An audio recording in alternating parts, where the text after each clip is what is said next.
Facebook friend শুনছনি মুভা বাংলার নাটক দেখবানি।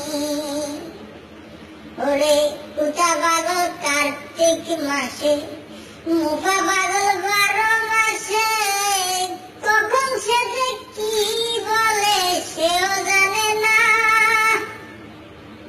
আসসালামু আলাইকুম ওয়া রাহমাতুল্লাহি ওয়া বারাকাতুহু। সবাই কেমন আছেন ফেসবুক বন্ধুরা? আশা করি সবাই আল্লাহর রহমতে অনেক ভালো আছেন। আলহামদুলিল্লাহ আমি অনেক ভালো আছি। আপনাদের সাথে আজকে এমন এক লোকের সাথে পরিচয় করিয়ে দেব যে কিনা একজন মানুষও না, জানোয়ারও না, সে তার মাঝামাঝি। জানোয়ার থেকেও খারাপ, মানুষ থেকেও খারাপ। এই জন্য আমি তাকে জানোয়ারও বলি না, মানুষও বলি না, সে দোনোটার মাঝখানে। আচ্ছা যাই হোক, এখন জানোয়ার বলে তাকে সম্বোধন করি, যেহেতু একটা কিছু তো বলতে হবে, মাঝখান দিয়ে আর কি বলবো। তো এই জানোয়ার সবাইকে নিয়ে কথা বলে। কয়দিন বলে তারেক রহমানকে নিয়ে, কয়দিন বলে হেফাজত নিয়ে, কয়দিন বলে জামাত নিয়ে, কয়দিন বলে আপনার কি সৌদি আরবের বাচ্চাদেরকে নিয়ে, কয়েকদিন বলছে কি ডক্টর জাকির নায়েককে নিয়ে, যে জাকির নায়েক নাকি কি কাফের। এখন এই কুকুরের বাচ্চা আমাদের ইসলাম নিয়ে, আমাদের নবীজিকে নিয়ে কুকুরের বাচ্চা, এই কুত্তা, এই জানোয়ার কথা বলতেছে। শুনুন তার কথা বলি। পৃথিবীর ইতিহাসে যত মানুষ এসছে তাদের ভিতরে সবচাইতে ভয়ঙ্কর মানুষের তালিকায় ইসলামের নবী হযরত মুহাম্মদের নামটি সবচেয়ে উপরে থাকা উচিত। এবং আশ্চর্যজনক হলেও সত্য যে এরকম একটি চরিত্র পৃথিবীর ইতিহাসে সবচাইতে বেশি প্রভাব বিস্তার করে চলেছে।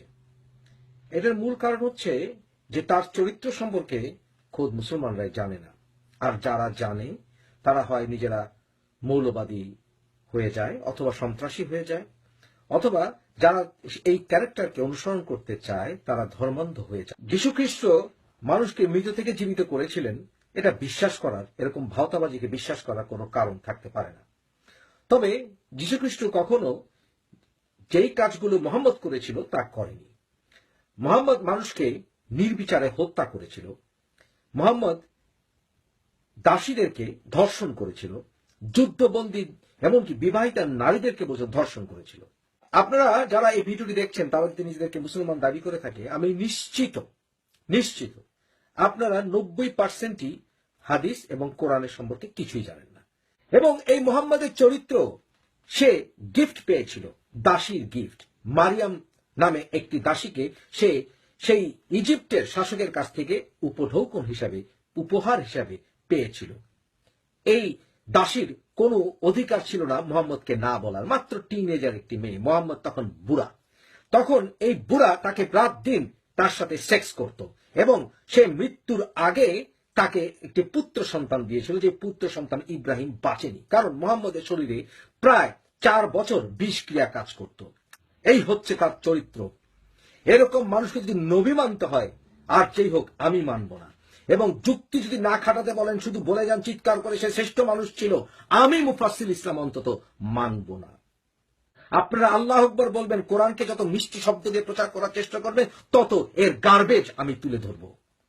আপনি যদি ইসলাম ধর্মে বিশ্বাস করে থাকেন তাহলে কানে হয় তলু দিয়ে আছেন, নাহলে ঘোড়ার টিম এই ধর্মের কিছুই জানেন না এবং বুঝেনও না, এবং নিজেকে এটা বোঝার করার চেষ্টা করার সাহসই আপনার নেই।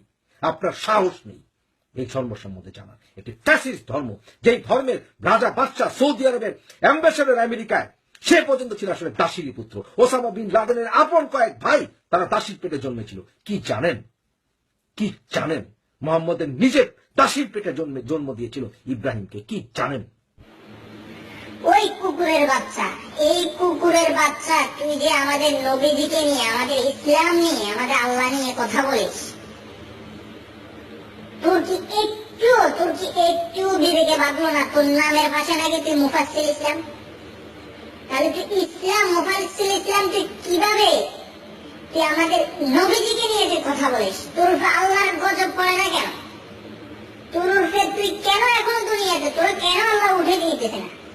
কত ভালো ভালো মানুষ মারা যাইতেছে, কত ভালো ভালো মানুষ দুনিয়া ছেড়ে চলে যেতেছে, তুই কুকুরের বাচ্চা মরস না কেন?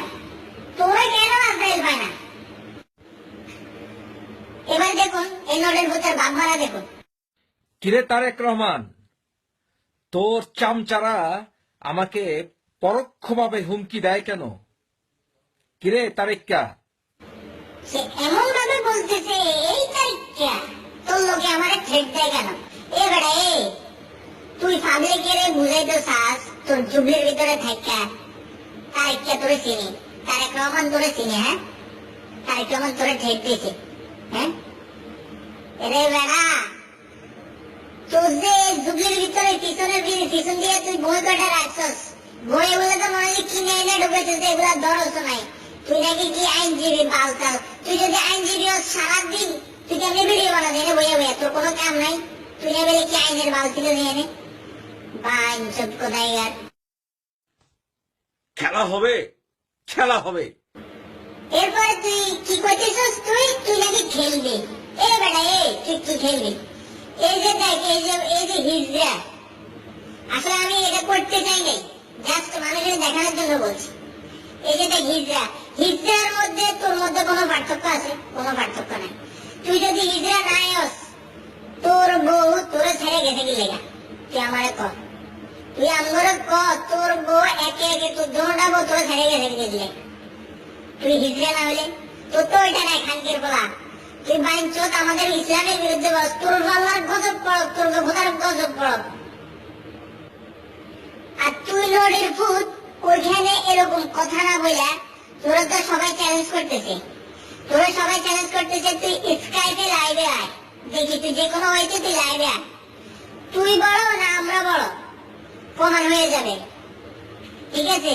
আর পারলে তোর যদি বুকের ফাটা থাকে নড়ির ফুট তুই বাংলাদেশে আয়, না হলে তুই তোর লন্ডন ছাইয়া যে কোনো একটা দেশে আয়, সৌদি আইবি, বাহারান আইবি, কাতার আইবি, মধ্যপ্রাচ্যে যে কোনো একটা দেশে আয়। নড়ির ফুট তোরা এই যে কুত্তা দেখতেছিস না, কুত্তা, এইভাবে তোর কুত্তা দিয়ে গামিন করাবো, এই যে কুত্তার মুখ খাওয়াবো তোরে। নড়ির বোধাই স্থানে সবার কাছে অনুরোধ, ভিডিওটি শেয়ার করুন। এই নড়ির ফুট আমাদের ইসলামকে অবমাননা করছে, আমাদের নবীজিকে গালি দিছে। ও বলে নাকি আল্লাহ বলতে কিছু নেই পৃথিবীতে, আস্তাগফিরুল্লাহ, নাউযুবিল্লাহ।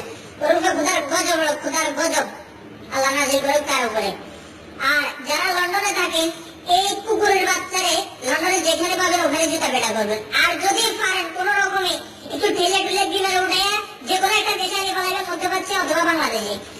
এই নড়ির ফুটের মাথা থাকবো না বডিতে, শুধু বডি থাকবো ইনশাআল্লাহ।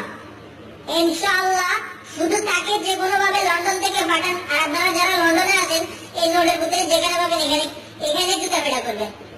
ওকে, সালাম আলাইকুম, আল্লাহ হাফেজ।